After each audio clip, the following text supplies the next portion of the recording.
भारत के दारुल हुकूमत नई दिल्ली में होने वाले धमाके के बाद इस वक्त सूरत-ए-हाल तशवीशनाक है और मामला खतरनाक रुख इख्तियार कर गया है। इस धमाके के बाद जैसा कि यूजुअली होता है, इंडियन मीडिया ने फ़ौरन इल्ज़ाम पाकिस्तान पर लगाना शुरू कर दिया है। ये एक दहशतगर्दी का वाक़या लगता है, लेकिन इसका इल्ज़ाम अब दोबारा पाकिस्तान पर इल्ज़ाम लगाना शुरू कर दिया है। कोई भी तंजीम नाज़रीन, कोई भी टेरर ऑर्गेनाइजेशन या कोई भी तंजीम नाज़रीन पाकिस्तान में अब एग्जिस्ट ही नहीं करती, उसकी मौजूदगी ही नहीं है। हमारे साथ इन तंजीमों का टैग करना जो है ना, वो बिल्कुल ला हासिल चीज़ है। टैग करना है तो अमेरिका के साथ करें जिसने अलकायदा से काम लिया है। ISS का भी कोई है तो फिर टैग अमेरिका को करें जिसमें शाम में काम लिया, इराक में काम लिया, लीबिया में काम लिया। तो ये सारे काम जिन्होंने करवाए और फिर बाद में उनको ख़त्म किया, ये हमारा तो किसी तरह कोई ताल्लुक नहीं बनता।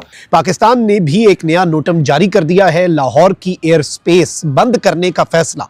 और इस वक्त बॉर्डर के अक्रॉस पाकिस्तानी साइड पे पाकिस्तान एयरफोर्स और इंडियन साइड पर इंडियन एयरफोर्स की कुछ हैवी मूवमेंट। पाकिस्तान एयरफोर्स और पाकिस्तान आर्मी और पाकिस्तान नेवी तीनों को इस वक्त हाई अलर्ट पे डाल दिया गया है। नई दिल्ली में ये धमाका होता है। कुछ खबरें आती हैं ट्विन ब्लास्ट है, यानी दो धमाके हुए, बाद में कहा जाता है कि ये एक सिंगल ब्लास्ट है। फिर ये CNG सिलेंडर के फटने की खबर भी आती है कि भाई ये CNG सिलेंडर जो है उसके फटने से ये इंसिडेंट हुआ।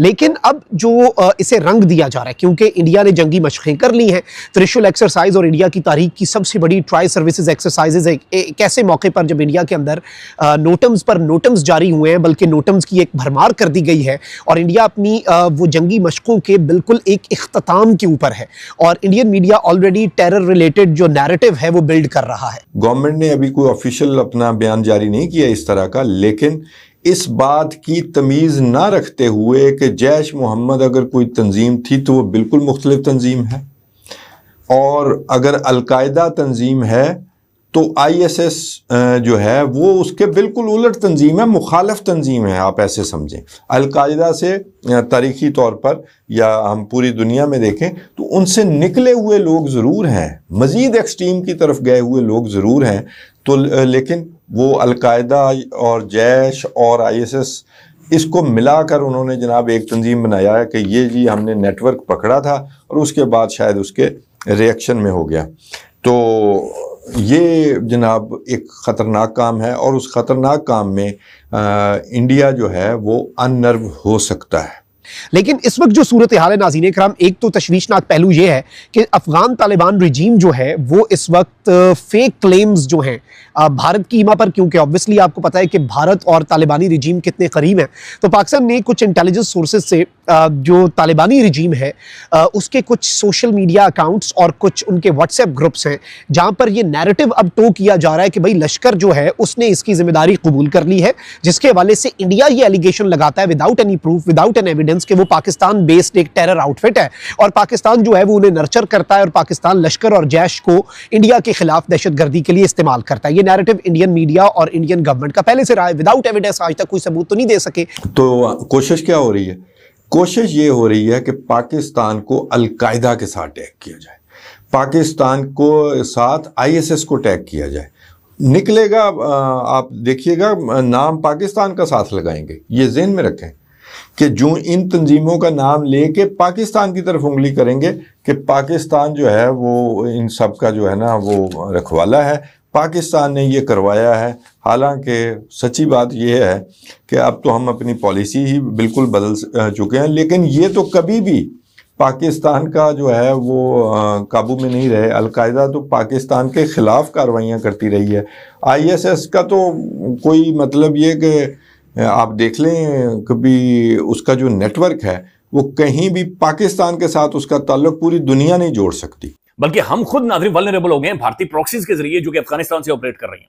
बल्कि अफगान गवर्नमेंट नाज़रीन, तालिबान और जो मौलवी हैं वो भी अभी इनसे पैसे लेकर, चूंकि वो तो चलता ही ऐसे कि मैंने पैसे देखा मेरा मूड बने, तो वो भी इनसे पैसे लेकर नाज़रीन वो हमें उन्होंने वल्नरेबल किया हुआ। लेकिन ये अब इसे बकायदा से एक फॉल्स फ्लैग की रंग देने की कोशिश की जा रही है।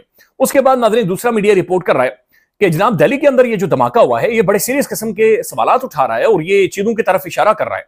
वो कह रहे हैं कि सिर्फ कुछ टाइम पहले फरीदाबाद में एक क्रैकडाउन होता है, वहां पर जनाब ये हथियार पकड़े जाते हैं और कुछ लोग पकड़े जाते हैं।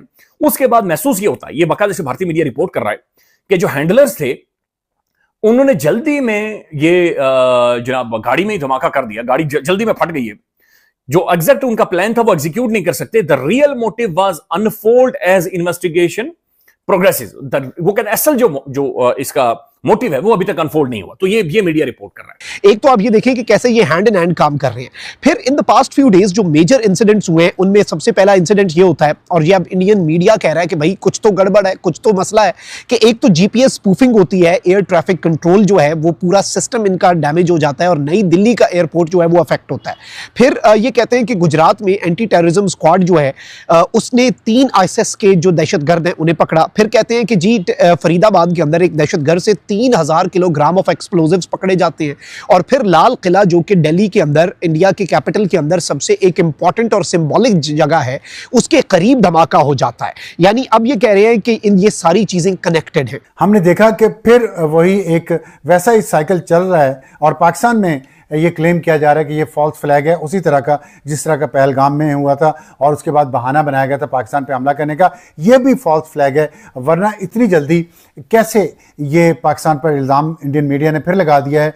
वही प्ले बुक है, वही गेम है जैसे मई में हुआ था. पहलगाम का वाक़या होते ही विद इन मिनट्स पाकिस्तान पर इल्ज़ाम लगाना शुरू. নমস্কার বন্ধুরা, দিল্লির লালকেল্লাতে ভয়াবহ বোম ধামাকার পর স্বভাবতই প্রধানমন্ত্রী নরেন্দ্র মোদী হুঁশিয়ারি দেয় যে এর পিছনে যে বা যারা আতঙ্কী সংগঠন হোক বা যেই হোক মাস্টার মাইন্ড আছে তাদেরকে খুঁজে বের করা হবে এবং তাদের বিরুদ্ধে কঠোর ব্যবস্থা নেওয়া হবে.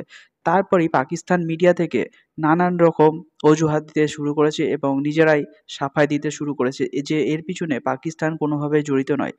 আপনাদের কি মনে হয় যে এর পিছনে পাকিস্তান এবং বাংলাদেশ জড়িত আছে কিনা? কমেন্ট করে অবশ্যই জানাবেন এবং ভিডিওটি ভালো লাগলে ভিডিওটিকে লাইক করবেন, চ্যানেলটিকে সাবস্ক্রাইব করবেন.